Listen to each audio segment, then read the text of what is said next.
इस अंतरराष्ट्रीय मंच पर 4 नहीं बल्कि 5 देशों के प्रतिनिधि आज इस मंच पर विराजमान होकर के इसको गौरवान्वित कर रहे हैं।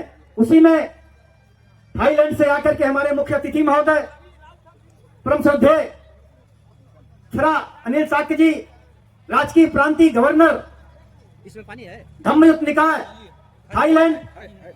तो साथियों, ये 4 संगम, जैसे अभी डॉक्टर साहब कुछ पाली भाषा, कुछ गवई भाषा में कुछ बातों के तरफ इंगित किए कि जैसे जब पूर्णिमा का मेला होता है, पूर्णिमा का पर्व जो है बुद्धिज्म के लिए या मूल संस्कृति मानने वालों के लिए बड़ा पवित्र माना जाता है पूर्णिमा का पर्व। और पूर्णिमा के पर्व पर गांवों में या नदियों के तटों पर मेला लगता था, और मेला लगता था तो माँ बहने यानी माई और मौसी बहुत दिनों बाद जब मिलती थी तो जो उनका मिलन होता था वो दृश्य बड़ा मार्मिक होता था, बहुत ही मार्मिक होता था, नेत्रों को सजल कर देता था। ऐसे ही आज का ये जो दृश्य है, इसको मैं शब्दों में कैसे पिरो रहा हूं अपने मुख्य अतिथि महोदय को बुलाने के लिए कि विश्व गुरु गौतम की करुणा, विश्व गुरु गौतम की करुणा, चीन, जापान, यूरोपिया, थाई। विश्व गुरु गौतम की करुणा, चीन, जापान, यूरोप, थाई। श्रीलंका में बोध वृक्ष महेंद्र संघमित्रा ने लगाई। चारुमती देवपाल ने जो नेपाल में अशोक की ज्योति जलाई। ये कई देश का लगा है संगम, जैसे वर्षों बिछड़ा मिला हो भाई, वर्षों बिछड़ा मिला हो भाई, वर्षों बिछड़ा मिला हो भाई। तो उस संगम में पूज्य मुख्य अतिथि महोदय श्री अनिल साक्य जी, आप लोग किस तरह से, किस सम्मान के साथ बुलाना चाहते हैं? आप मजे हुए लोग हैं, आप अनुशासित लोग हैं, मुझे कहना न पड़े, आप लोग स्वयं इस चीज को समझ रहे हैं। हमारे मुख्य अतिथि महोदय आ रहे हैं, आप लोग उनका जोरदार करताल ध्वनि से स्वागत करें। First of all, I would like to ask everyone here who have been sitting and listening with a great patience. So please clap for yourself for your patience. अच्छा, आप लोग सब अपने आप के लिए ताली दीजिएगा, क्योंकि अब आप इतने देर से बहुत शांतिपूर्वक बस रहे हैं, और आप लोगों को अपने आप ही सम्मानित करने के लिए सब अपने ताली बजा दीजिएगा।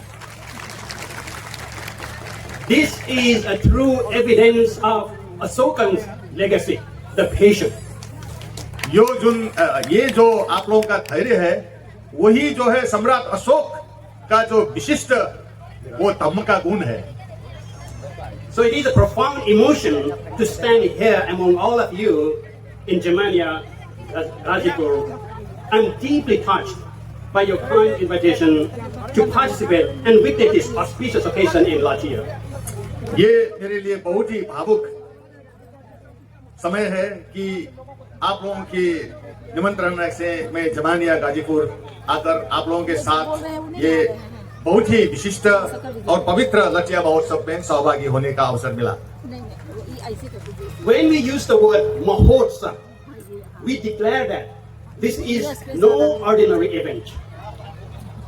The prefix Moho or Maha in Pali signifies greatness, and witnessing the spirit of everyone gathered here from all over the country today in this gathering, I can see that this is a grand event indeed. जब भी हम महोत्सव का शब्द प्रयोग करते हैं और महोत्सव कहेंगे, तो ये एक सामान्य घटना का घोषणा नहीं है। ये जो महा शब्द है वो महानता को जो है ये व्याख्या करता है, महा। और मैं यहाँ देख रहा हूं कि आप लोग जब इतने संख्या में जमा होकर इतने धैर्यता का साथ इस महोत्सव में आप लोग जागरण हो रहा है, ये सही अर्थ में महोत्सव है। We gather here in the shadow of Latvia monument. These stones are not merely archaeology. They are frozen history. They are silent witness to the golden age. Today, as your chief guest, I do not wish to speak only history. I want to speak about us.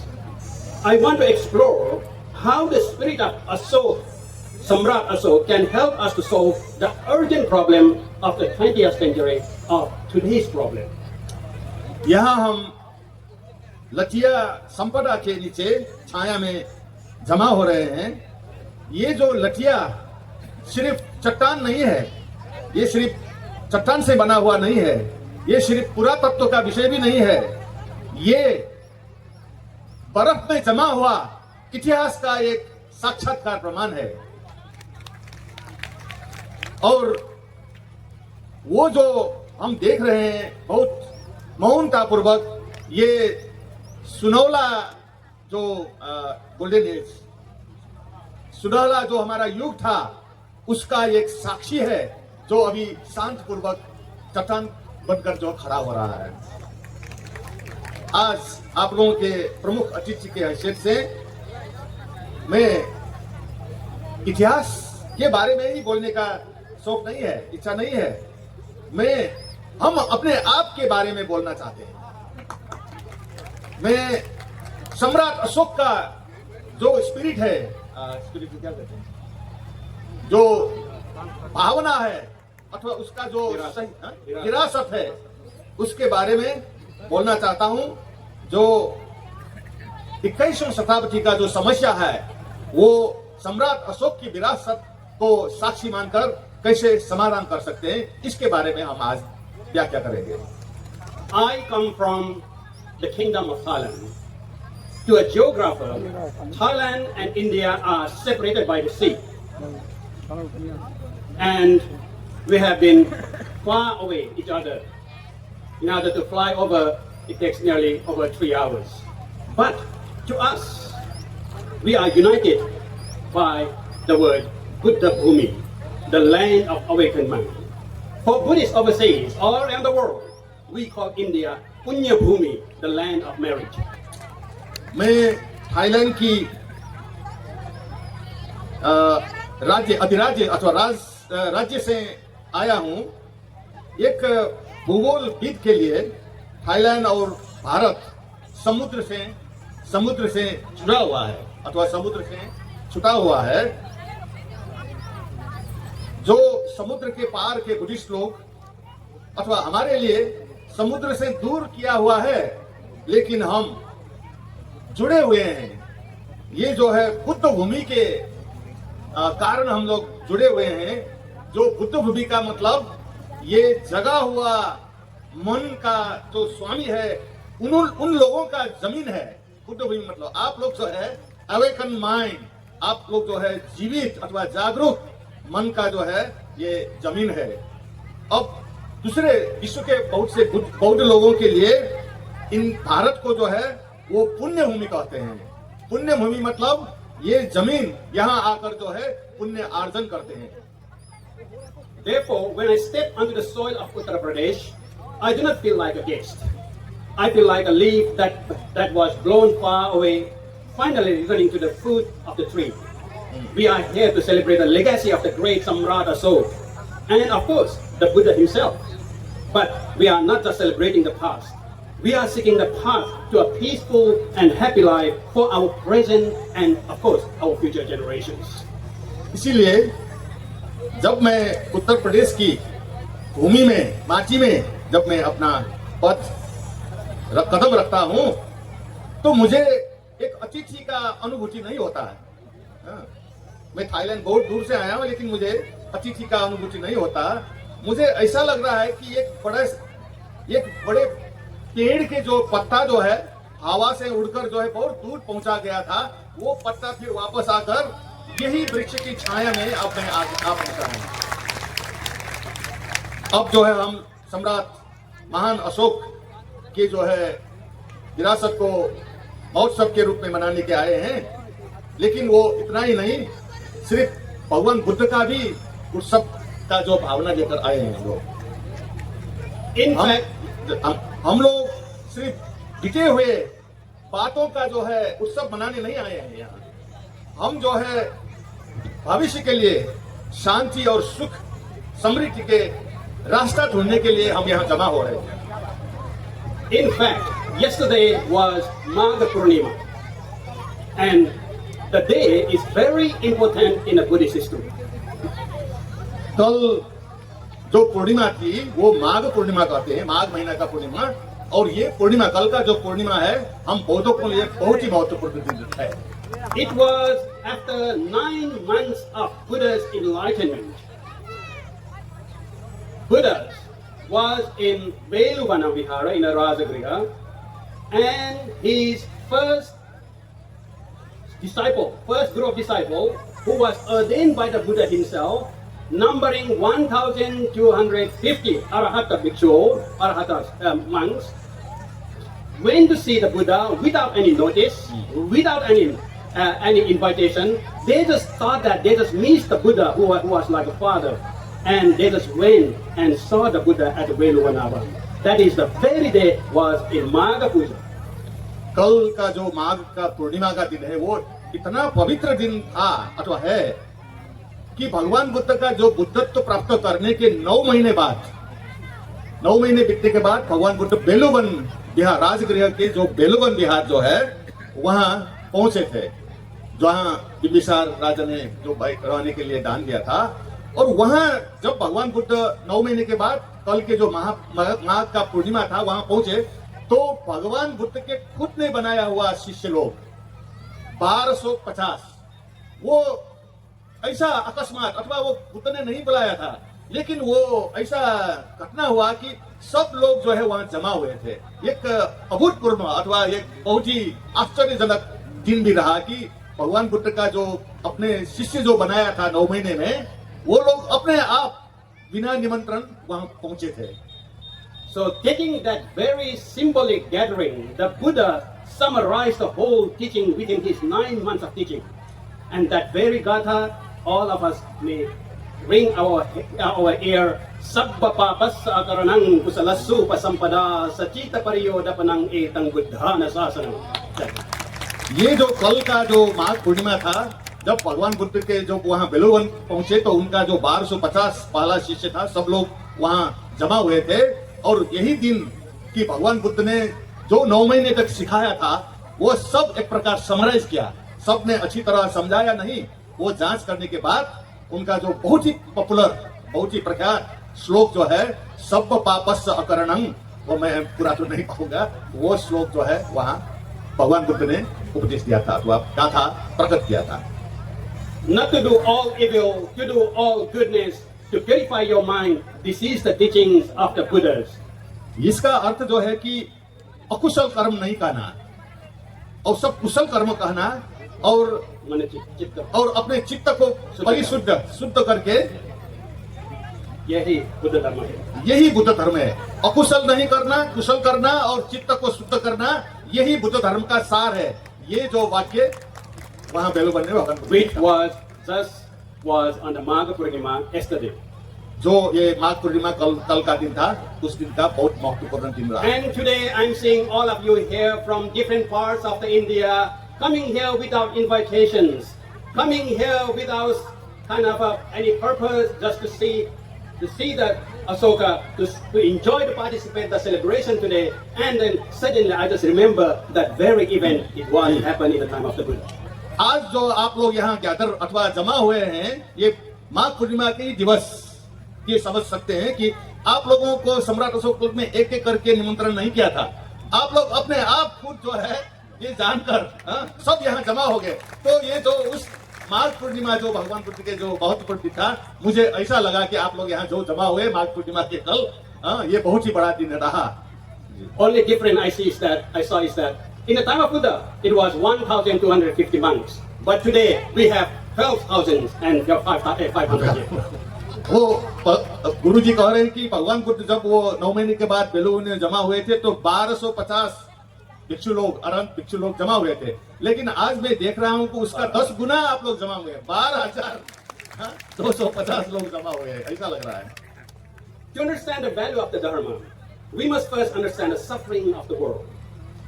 ये जो धर्म जो है, धम्म जो है, उसका मूल्य को पहचानने के लिए अथवा उसको जानने के लिए सबसे पहले ये जो संसार है, जो हम जीवन है, उसका दुख का बारे में समझना जरूरी है। We often romanticize the past. We think the time of the Buddha was a golden age of peace. It wasn't. The 6th century before Common Era was a time of tremendous turbulence. Kings stealing fathers for thrones. rigid caste line, and intellectual chaos. हम लोग ऐसा सोचते हैं कि भविष्य बहुत अच्छा रहा होगा, हाँ, वहाँ जब अभी जो है ये ठीक नहीं है, पहले बहुत अच्छा रहा होगा। ऐसा नहीं था।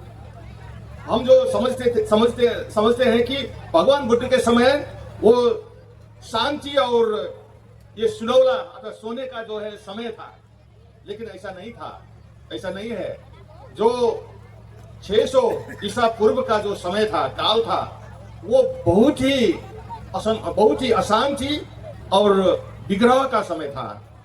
उसमें राजा बनने के लिए राजकुमार अपने पिताजी को मारते थे, हत्या करते थे सिंहासन के लिए। और उस समय जात जो व्यवस्था था बहुत ही कड़ी थी। एक जाति दूसरे जाति को जो है नहीं, वो दुख देता था और भौतिक रूप से बहुत ही स्पष्ट नहीं था, अस्पष्ट था और कंफ्यूजन था। बहुत ही लोग जो है अलमल में थे। Does this not sound familiar? Look at our world in 2026. We see nations in conflict. We see a global crisis of mental health. We see a polarization of ideologies. The human condition was not changed. Only our weapons have become more expensive.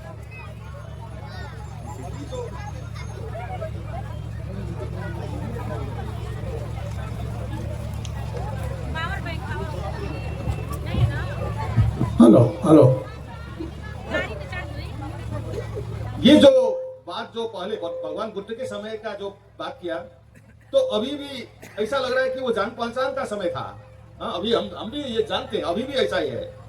देखिए अब 2026 ये जो ईस्वी संवत है अथवा इस समय का संसद आ गया।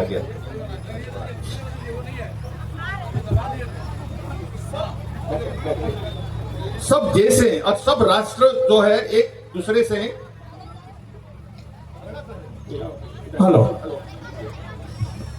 झगड़ा कर रहे हैं, द्वंद्व में हैं। हम जो है मानसिक स्वास्थ्य में बहुत ही गहरा अथवा वैश्विक संकट में हम जो है रह रहे हैं। ये विचारों का जो है ध्रुवीकरण हो रहा है। एक विचार दूसरे विचार से जो है द्वंद्व कर रहा है, टकरा रहा है। और जो मानवीय अवस्थिति है वो बुद्ध के काल से खास परिवर्तन नहीं हुआ है। परिवर्तन क्या हुआ है कि अब जो युद्ध करने का हथियार जो है उस समय से बहुत ज्यादा शक्तिशाली हथियार बन रहा है। It was in this crucible of chaos that two figures emerged to offer a radical alternative.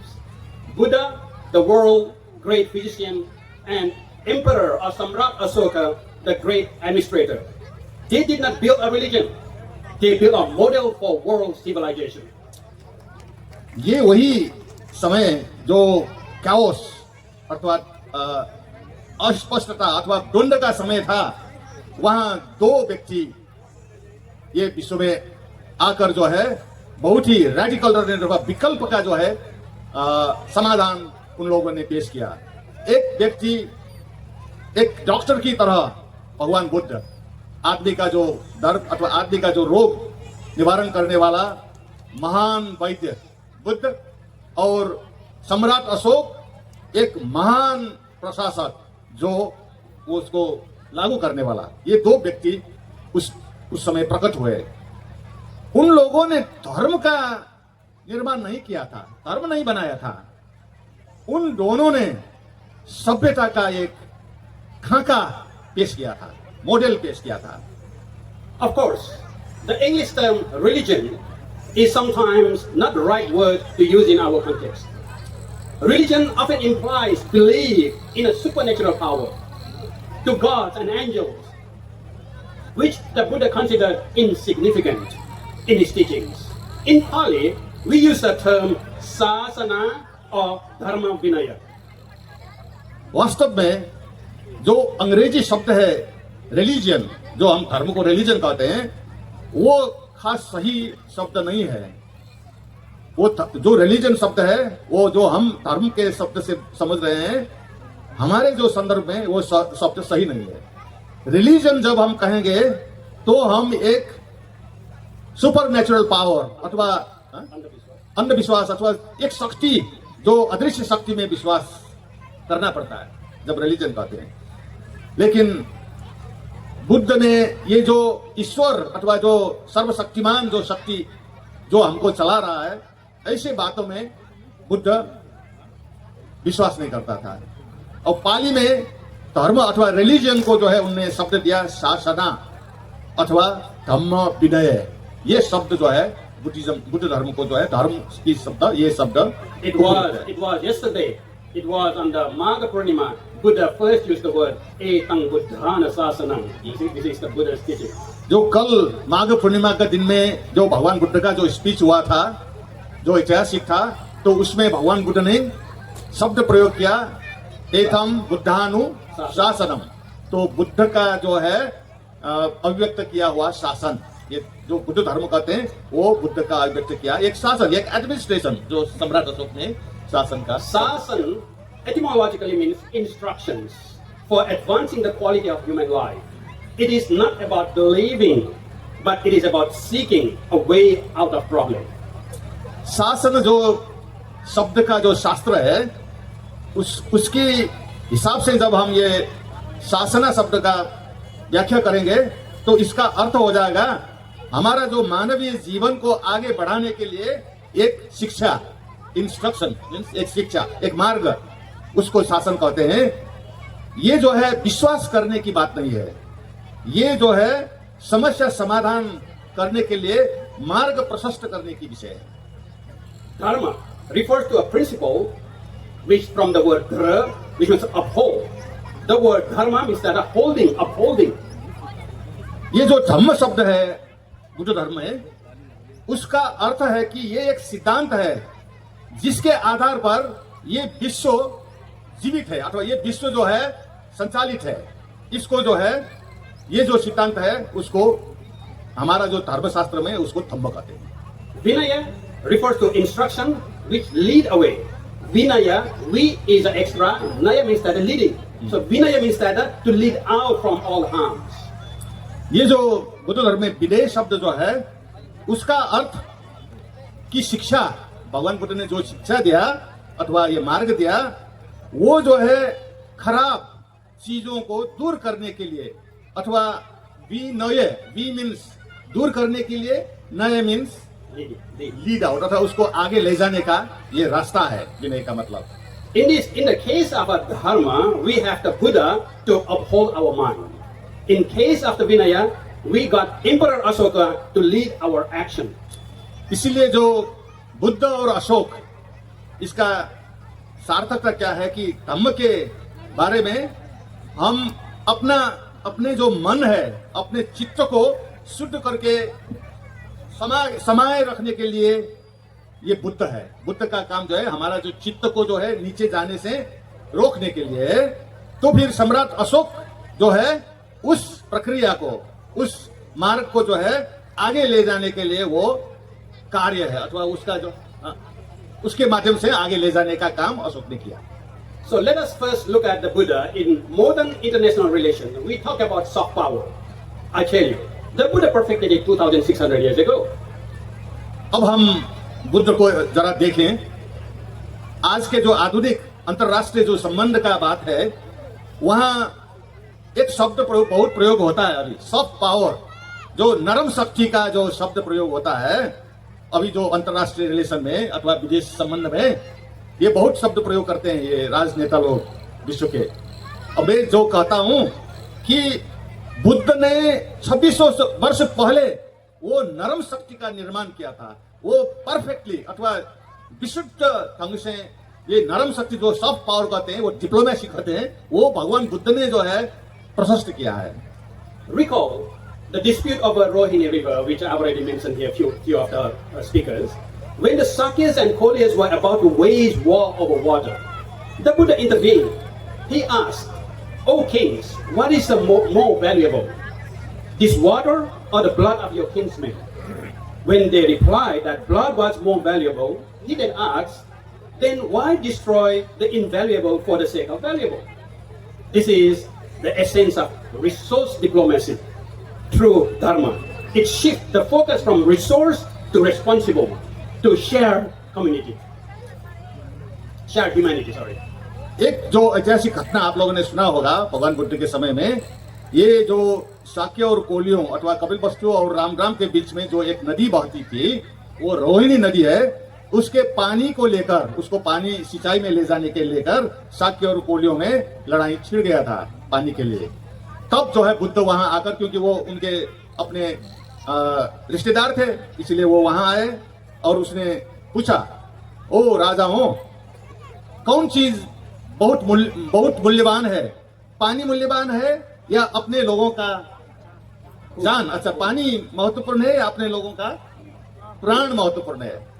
तो वो जो राजाओं ने जवाब दिया, प्राण अथवा रक्त अथवा प्राण जो है महत्वपूर्ण है, क्योंकि प्राण मारने के से वो जो है पानी से जो है प्राण बचाना बहुत मूल्यवान है।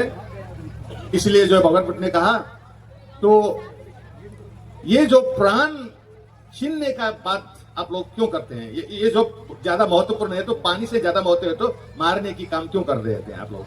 तो ये जो बात है, ये तब के मार्फत एक स्रोत का एक डिप्लोमेसी, रिसोर्स डिप्लोमेसी, ये जो प्राकृतिक स्रोत पर जो दो देश, दो राज्य जो लड़ रहे हैं उसको समाधान करते हैं, तो इसको जो है भगवान बुद्ध ने ये धम्म के मार्फत कैसा दो राज्य प्राकृतिक स्रोत के लिए जो झगड़ा होता है उसको कैसा समाधान किया जाता है, तो उस समय भगवान बुद्ध ने उसको सुलझाया था।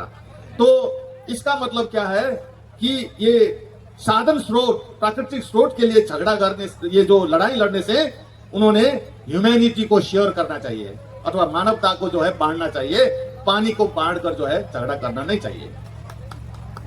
The Buddha's greatest contribution, however, was psychological. He realized that external disarmament is impossible without internal disarmament. In my own work, whether teaching cognitive transformation therapy to dangerous inmates in prisons, or applying or advising political and business leaders in Thailand, I see the same truth. Violence is a product of the mind.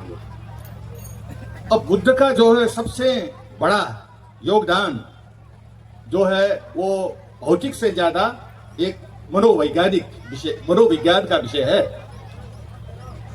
उन्होंने ये ठान लिया कि बाहर से निशस्त्रीकरण करने से ज्यादा, जो हम दो देश में लड़ाई होता है तो उसका विपन्स को निशस्त्रीकरण, शस्त्र प्रयोग न करने की बात करते हैं, वो संभव नहीं है। बाहर का शस्त्र को निशस्त्रीकरण करना संभव नहीं है जब तक अपने भीतर को निशस्त्रीकरण करते हैं, अपने आप को जो है निशस्त्र करना पड़ता है।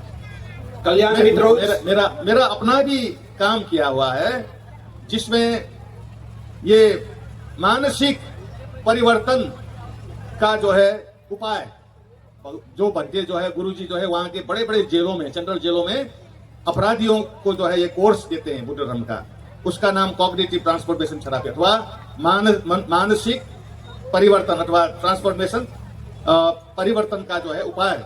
वो जो बहुत ही खतरनाक जो कैदी थे उन लोगों को जो है ये भगवान बुद्ध के जो मानसिक परिवर्तन का थ्योरी लगाने से, और इसी तरह बड़े बड़े राजनीतिज्ञ और बड़े बड़े बिजनेस उद्योगिकों को भी ये ज्ञान जब देता है, तो वायलेंस जो हिंसा जो है वो मन का ही एक उपज है, बाहर हाथों का अथवा हथियार का उपज नहीं है। वो हिंसा जो है मन से आता है, ये जो है रियलाइज हुआ अथवा ये जो है पता लगा गया। कल्याण मित्रों, why is Ashoka called Samrat or Great? अच्छा, Kalyan Mitros, why is Ashoka called Samrat or Great? India has produced conquerors, philosophers, scientists, and of course saints. But how many rulers in world history conquered the world and then conquered themselves?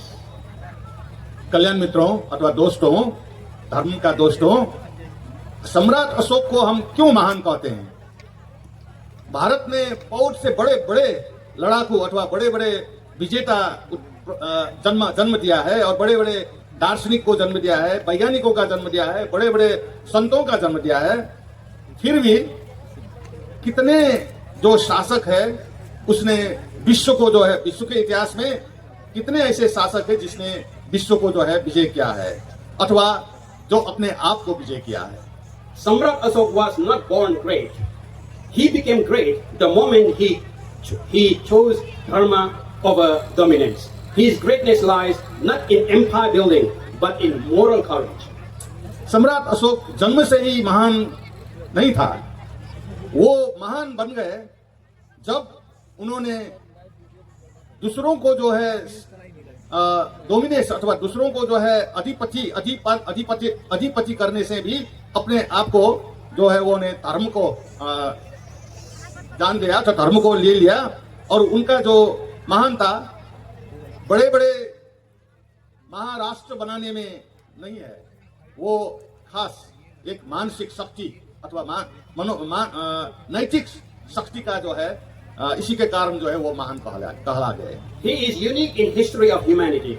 He is the only monarch who at the peak of his military victory chose to lay down his sword. We still speak of this emperor who lived 2,300 years ago because he solved the conflict between power and peace. जो 2300 वर्ष पहले जो सम्राट अशोक जो मानवता के इतिहास में विशिष्ट स्थान लेते हुए देखते हैं कि उनका जो मूल उपाध्याय था वो सैनिक विजय में नहीं था, क्योंकि उन्होंने अपने तलवार को त्याग दिया था और वो जो शक्ति और शांति के द्वंद्व में उनने शांति को अपना लिया था। So Samrat Asok was in conflict when he was in the Kalinga war. So to put in the modern psychology, I would say that Samrat Asok was very, very confused if he was in a conflict between who he was, a conqueror, and who he needed to be, a human being. तो सम्राट अशोक ने कलिंग में जो विजय किया था, लाखों लोग जो मर गए थे, 1,50,000 करीब लोग वहाँ 1.5 लाख लोग मर गए थे और नदिया में खून बह रहा था। तो वहां बीच बैठकर देखा तो सम्राट अशोक थोड़ा सा कंफ्यूज हो गए, वो अलमला गए, मैं क्या कर रहा हूं, क्या मैं सच में युद्ध जीतकर अच्छा कर रहा हूं लोगों को मारकर। तो उस समय जो है उनका मन में जो है बहुत ही कॉन्फ्लिक्ट अथवा बहुत द्वंद्व, मानसिक द्वंद्व निकल गया और उसने कहा कि मैं एक विजेता होने से ज्यादा मैं एक मानव बनना आवश्यक है। History remember conquerors. Civilization remembers those who renounce conquest. ये जो इतिहास किसको याद करता है, वो विजेता को याद करता है। लेकिन सभ्यता, जो बड़े बड़े सभ्यता निर्माण होता है, वो किसको याद करता है, वो जो है विजय को जो है त्याग करता है, उसको सभ्यता में संजोज कर रखता है। Usually, power makes leader blind, but Samrat Asok allowed himself to see. He allowed himself to feel. He shifted his entire worldview from Diga Vijaya, conquest by the war, to Dharma Vijaya, conquest by Dharma or righteousness. शक्ति नेताओं को अंधा बनाता है। जब सम्राट अशोक ने अपने आप को देखने का प्रयास किया और अपने आप को अनुभव करने का प्रयास किया, तो उन्होंने देखा कि वो ये विश्व को जो है दिग्विजय से कुछ प्राप्त नहीं होगा, लेकिन धम्म विजय से सभ्यता का निर्माण होकर बहुत पीछे तक जाने वाला विजय प्राप्त कर सकते हैं। This is relevant to us today because many of us are fighting our own Kalinga war. We fight for status, we fight for money, we fight for political leverage, but true nation building begins with self building. इसलिए आज हमको ये समझना पड़ता है कि ये आज भी ये युद्ध करके, ये कलिंग वार करके, कलिंग युद्ध करके विजेता होना कुछ काम का नहीं है। ये जो पैसा के लिए अथवा शक्ति के लिए युद्ध करना अथवा राजनीतिक हैसियत प्राप्त करना, ये खास अच्छा नहीं है। ये राष्ट्र निर्माण का काम नहीं है। खास राष्ट्र निर्माण तब होता है जब वहां के लोग अपने आप को निर्माण करना शुरू कर देता है। That is the essence of the Buddha's teaching. The mind is the forerunner of all things. Change your mind and you change the world. यही बुद्ध का जो है मूल ज्ञान है कि अपने आप को जीतने का कोशिश करो और change the mind. Change the mind and change to your world. आप अपने मन को परिवर्तन करेंगे तो आप विश्व को परिवर्तन करना संभव हो जाएगा। However, Asok did not become Buddhist by adopting a label as a Buddhist. He internalized the teachings.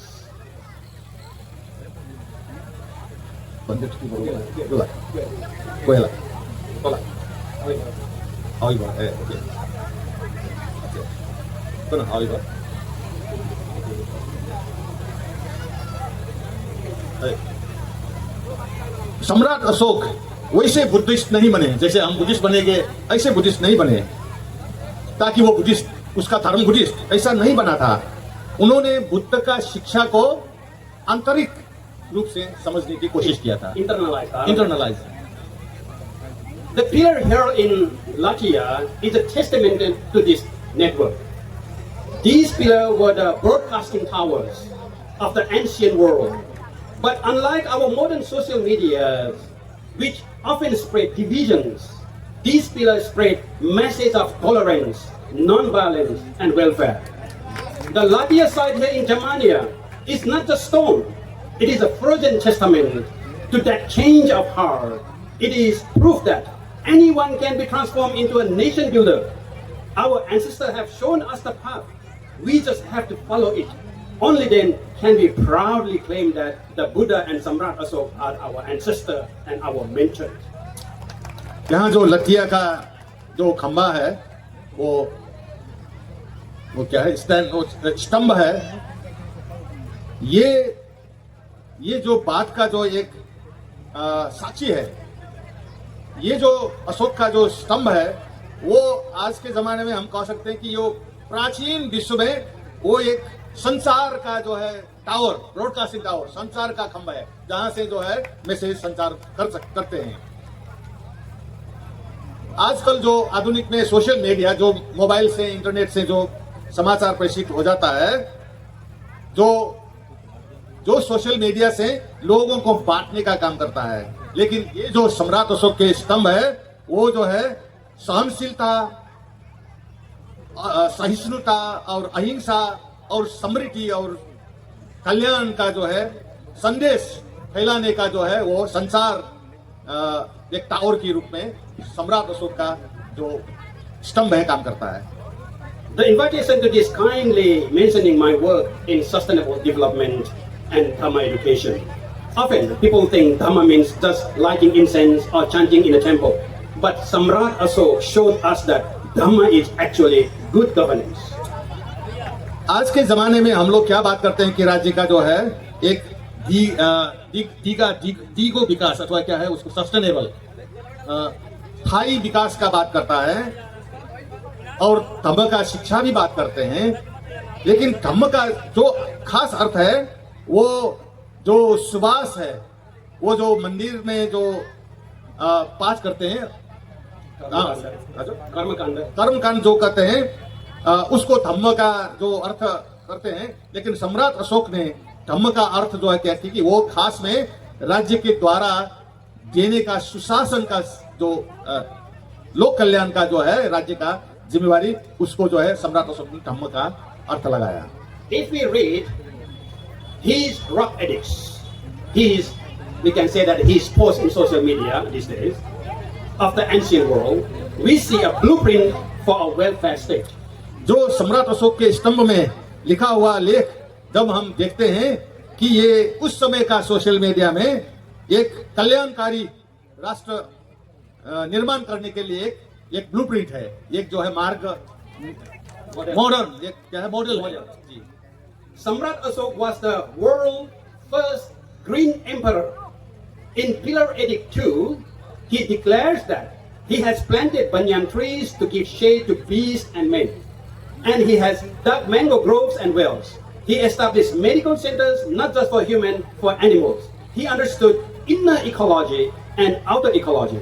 He knew that a ruler is not the owner of nature, but its guardian. Today, as we face climate change, Samrat Ashoka's voice is louder than ever. Sustainable development goal, which was agenda of United Nations, our global agenda, is a not modern invention. It is the ancient teaching of the Buddha and Asoka legacy. जी okay. सम्राट अशोक आज के जो जो समझदारी है उसके हिसाब से देखने में वो पहला एक ग्रीन इंपरर वो जो है प्रकृति का हरा क्या है हरियाली का राजा। हाँ, जो सम्राट अशोक का दूसरा पिलार है, पिलार इडिक्ट 2 में उन्होंने घोषणा किया कि उन्होंने बनियान का जो वृक्ष लगाया ताकि वो पशु और आदमी के जो है छांव मिले, और उन्होंने बहुत सी आम्रवन और इनार भी खोदा ताकि लोगों को पानी पीने का और फल खाने को मिले। उन्होंने मेडिकल सेंटर्स अथवा आरोग्य केंद्र बहुत बनाए, सिर्फ आदमी के लिए नहीं, वो पशु के लिए भी बनाए। और वो जो है बाहर से देखने वाला जो प्रकृति का संरचना है उससे ज्यादा उसका आंतरिक संरचना इकोलॉजी, प्राकृतिक बाहर से दिखने वाला प्रकृति और भीतर का पर्यावरण, वो भीतर का पर्यावरण ज्यादा जानते थे। और उसने कि एक शासक जो है वो प्रकृति का मालिक नहीं है। सम्राट अशोक जो राज्य का राजा जो समझते हैं कि ये प्रकृति सब मेरा है, हाँ ये जमीन मेरा है, लेकिन सम्राट अशोक ने ऐसा नहीं सोचा। वो अपने आप को प्रकृति का मालिक नहीं सोचा, लेकिन उसने सोचा कि मैं वो जो है एक गार्जियन, आरक्षक, प्रकृति का आरक्षक, जी संरक्षक। आज जो है क्लाइमेट चेंज, जलवायु में जो विग्रह उत्पन्न हो रहा है, जलवायु परिवर्तन का समस्या जो है, सम्राट अशोक ने आज के जो लोग और नेता ने जितना भी उससे भी ज्यादा बड़े आवाज में ये बारे में अपना अभिलेख लिखा है।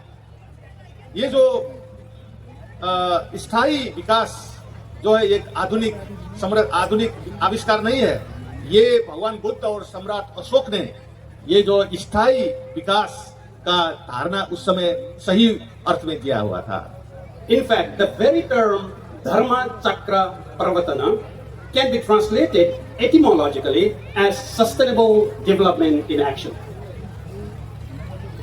First proclaimed by the Buddha at Saranath, which is not far away from Jamaica, and it was transformed by Samrat Asok into nation building policy.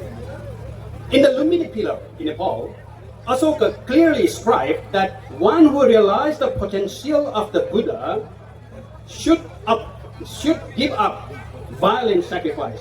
Ubali. U means that no, Bali means that sacrifice. No sacrifice anymore. And follow the noble eightfold path. Kate attabhagiyeja. Follow the noble eightfold path. So this is the very remarkable post which Samrat Asoka scribed in Lumbini, which I saw here was wrongly interpreted because we were led by all these Westerners' ideas.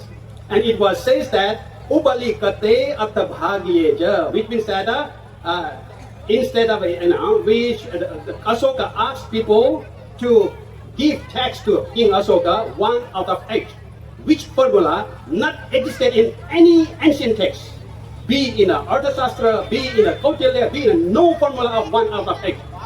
So it is nothing about the tax. It is about stop the killing, stop the sacrifice, and follow the eightfold noble path. अच्छा, ये नए बात गुरुजी कह रहे हैं।